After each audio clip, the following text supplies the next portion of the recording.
बिहार विधानसभा के नेता विरोधी दल विजय कुमार सिन्हा मंगलवार की देर शाम नालंदा पहुंचे। अपने समर्थकों के साथ सबसे पहले भागन बिगहा के मोर तालाब पहुंचे, जहां भाजपा नेता मदन सिंह के भाई मृतक सुनील सिंह के परिजनों से मुलाकात की और उन्हें दुख की घड़ी में सांत्वना दिए। मृतक सुनील सिंह के परिजनों से मुलाकात के उपरांत नेता प्रतिपक्ष का काफिला दीपनगर के अयोध्या नगर पहुंचा, जहां रामनवमी हिंसा के आरोपी बजरंग दल के संयोजक कुंदन कुमार के परिजनों से मुलाकात की और परिवार वालों को पार्टी की ओर से हर संभव मदद का भरोसा भी दिलाया। रामनवमी जुलूस के दौरान बिहार शरीफ में दो पक्षों के बीच हिंसा हुई थी। इस मामले में बजरंग दल के मुख्य संयोजक कुंदन कुमार पर हिंसा में शामिल होने का आरोप लगा था। अप्रैल महीने से ही कुंदन कुमार बेऊर जेल में बंद है। कुंदन के परिजनों से मुलाकात के उपरांत नेता प्रतिपक्ष का काफिला पार्टी कार्यालय पहुंचा, जहां मीडिया को विजय कुमार सिन्हा ने संबोधित किया। विजय कुमार सिन्हा ने नीतीश कुमार पर जमकर जुबानी प्रहार किया। कहा कि नालंदा में फिर एक हत्या और लगातार कई हत्याओं में हम इस जिले में आ चुके हैं। मुख्यमंत्री का गृह जिला है।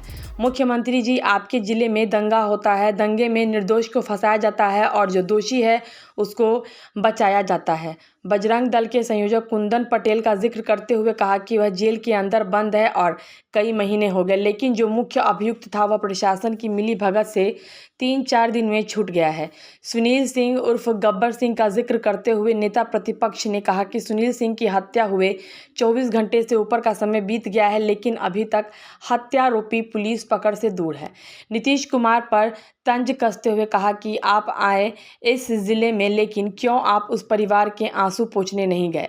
आप इसी के जनादेश से सत्ता में बैठे हैं, लेकिन जनादेश का अपमान करके जिस दिन आपने कहा यह जंगल राज नहीं जनता राज है, उसी जंगल राज वाले इसे गुंडा राज में तब्दील कर रहे हैं और आप लाचार बेबस होकर सत्ता के लिए समझौता करके किस तरह से अपने ज़िले में भी इतने कमज़ोर आप मुख्यमंत्री के रूप में यहाँ के विश्वास को खो रहे हैं। श्रवण कुमार के इस बयान पर, जिसमें उन्होंने कहा था कि आरएसएस के लोग महात्मा गांधी के हत्यारे हैं, इस पर प्रतिक्रिया देते हुए कहा कि आरएसएस के लोग और महात्मा गांधी जैसे लोग को समाज के बीच में करमचंद गांधी जी से महात्मा गांधी बना देते हैं। आरएसएस एक राष्ट्रीय विचारधारा का संघ है और महात्मा गांधी जब भी बिहार के अंदर आए हैं, संघ के लोगों ने गांधी से महात्मा गांधी बनाने में भूमिका निभाई है और संघ के लोग हमेशा अच्छे कार्य के लिए समाज के हित में, राष्ट्र के हित में अपनी सहभागिता देते हैं। श्रवण बाबू, आपको बंधुआ मजदूर है, आपकी बंधुआ मजदूरी की व्यवस्था दिखाई पड़ती है। आपकी संपत्ति की जांच अगर करा दी जाए तो सत्य उजागर हो जाएगा।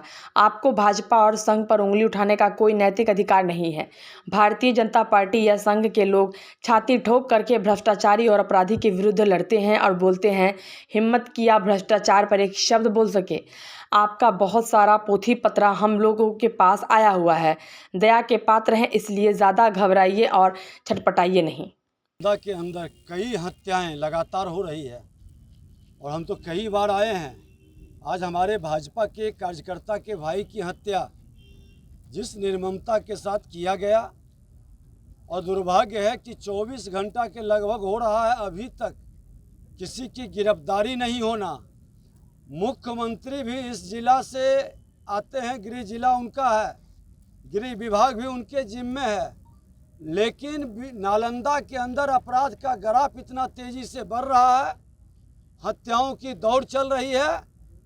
आज मुख्यमंत्री भी यहाँ उपलब्ध थे, पीड़ित परिवार के आंसू पोंछने तक नहीं आए। और अपराधियों का मनोबल क्यों बढ़ रहा है? कहीं ना कहीं सत्ता में बैठे लोगों का संरक्षण है। और जब से ये महागठबंधन की सरकार बनी है, अपराध चरम पर है नालंदा के अंदर और वैशाली के अंदर। मुख्यमंत्री जी से ये विभाग संभल नहीं रहा है। मुख्यमंत्री जी को इस्तीफा देना चाहिए और जिस थाने क्षेत्र के अंदर जो पदाधिकारी ये अपराध रोकने में सक्षम नहीं है, उसको इमीडिएट यहाँ से हटावे। ये सरकार अपराध रोकने में पूरी तरह से अक्षम है और नालंदा अपराधियों के हवाले कर दिया गया है। सर, लगातार बीजेपी नेताओं, क्योंकि जब से मुख्यमंत्री ने जंगल राज को जनता राज कहा, जंगल राज का पुरोधा सबका मनोबल बढ़ा है और इसके विरुद्ध जो भी आवाज़ उठाता है जनता के हित में, सरकार के खामी और कमी को बताता है, उसकी हत्या, उस पर हमला और अपराधियों के गोली का शिकार वो बन रहा है। हम तो खुला चुनौती देते हैं मुख्यमंत्री जी कि आज अपराधी आपके कारण उसका मनोबल बढ़ा है। जो अपराधियों की गोली से मर रहा है उसको आप मुआवजा दीजिए, स्पीडी ट्रायल चलाकर अपराधियों के संपत्ति को जब्त करिए। आप करो, लेकिन ये हिम्मत आपको नहीं है क्योंकि अपराधी और अपराधी को संरक्षित करने वाला सरकार में बैठा है। सर आखिर देखिए पूरी तरह से आज देख लें 200 राउंड गोली चलता है बालू माफियाओं का, सरकार चुप रहती है। दारू माफिया खुल करके सत्ता में बैठे राजद और जदयू के लोगों का कई बड़े लीडर पकड़ाए हैं। भू माफिया, जमीन माफिया, आज माफियाओं की ये सरकार है और माफियाओं का खुल करके संरक्षण मिल रहा है। इसलिए ये सही है कि ये सरकार शासन के लिए नहीं, सुशासन के लिए नहीं, ये कुशासन और दुशासन की जामात बैठी है। हो गया है और एसपी थाना प्रभारी हो गया है। निश्चित तौर पर थाना प्रभारी का डायरेक्ट यहाँ के सरकार में बैठे मंत्री और मुख्यमंत्री से संबंध रहने के कारण वो अपने को एसपी से कम नहीं मानता और उसका मनोबल बढ़ा है। और अपराधियों का मनोबल भी ऐसे थाना प्रभारी, भ्रष्ट थाना प्रभारी के कारण ही बढ़ता है। ऐसे लोगों की संपत्ति की जांच भी होगी। ये भ्रम में न रहे कि जो थाना प्रभारी आज देख रहे हैं कि बड़े बड़े जब सीएम जेल के अंदर जा सकते हैं, मंत्री जेल के अंदर जा सकते हैं, तो ये हस्तिनापुर के गुलाम कब तक सुरक्षित है? ये भी जेल जाएंगे इस मानसिकता के लोग जो अवैध कमाई करके निर्दोष को फंसाएंगे और दोषी को बचाएंगे। ऐसे लोग भी नहीं बचेंगे। शराबबंदी के लेकर जो बंद है तो पूरे थाना में शराब बिक रहा है और छोड़ाने पर 5 लाख 6 लाख रुपया लिया जाता है। उसके लिए देखिए शराबबंदी बंद नहीं है। शराबबंदी के नाम पर सत्ताधारी दल के लोगों की एक अवैध कमाई, अवैध उगाही है।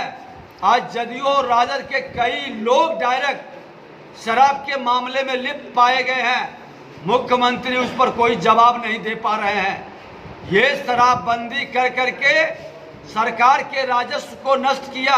हमने भी समर्थन किया था, लेकिन इनके नियत में खोट है। इनके सत्ताधारी दल के लोग इसके माध्यम से अवैध कमाई का अकुश संपत्ति बना रहे हैं। आज हो गया है और एसपी थाना प्रभारी हो गया है। निश्चित तौर पर थाना प्रभारी का डायरेक्ट यहाँ के सरकार में बैठे मंत्री और मुख्यमंत्री से संबंध रहने के कारण वो अपने को एसपी से कम नहीं मानता और उसका मनोबल बढ़ा है। और अपराधियों का मनोबल भी ऐसे थाना प्रभारी, भ्रष्ट थाना प्रभारी के कारण ही बढ़ता है। ऐसे लोगों की संपत्ति की जांच भी होगी। ये भ्रम में न रहे कि जो थाना प्रभारी आज देख रहे हैं कि बड़े बड़े जब सीएम जेल के अंदर जा सकते हैं, मंत्री जेल के अंदर जा सकते हैं, तो ये हस्तिनापुर के गुलाम कब तक सुरक्षित है? ये भी जेल जाएंगे इस मानसिकता के लोग जो अवैध कमाई करके निर्दोष को फंसाएंगे और दोषी को बचाएंगे। ऐसे लोग भी नहीं बचेंगे। शराबबंदी के लेकर जो बंद है तो पूरे थाना में शराब बिक रहा है और छोड़ाने पर 5 लाख 6 लाख रुपया लिया जाता है। उसके लिए देखिए शराबबंदी बंद नहीं है। शराबबंदी के नाम पर सत्ताधारी दल के लोगों की एक अवैध कमाई, अवैध उगाही है। आज जदयू और राजद के कई लोग डायरेक्ट शराब के मामले में लिप्त पाए गए हैं। मुख्यमंत्री उस पर कोई जवाब नहीं दे पा रहे हैं। ये शराबबंदी कर करके सरकार के राजस्व को नष्ट किया। हमने भी समर्थन किया था, लेकिन इनके नियत में खोट है। इनके सत्ताधारी दल के लोग इसके माध्यम से अवैध कमाई का अकुश संपत्ति बना रहे हैं।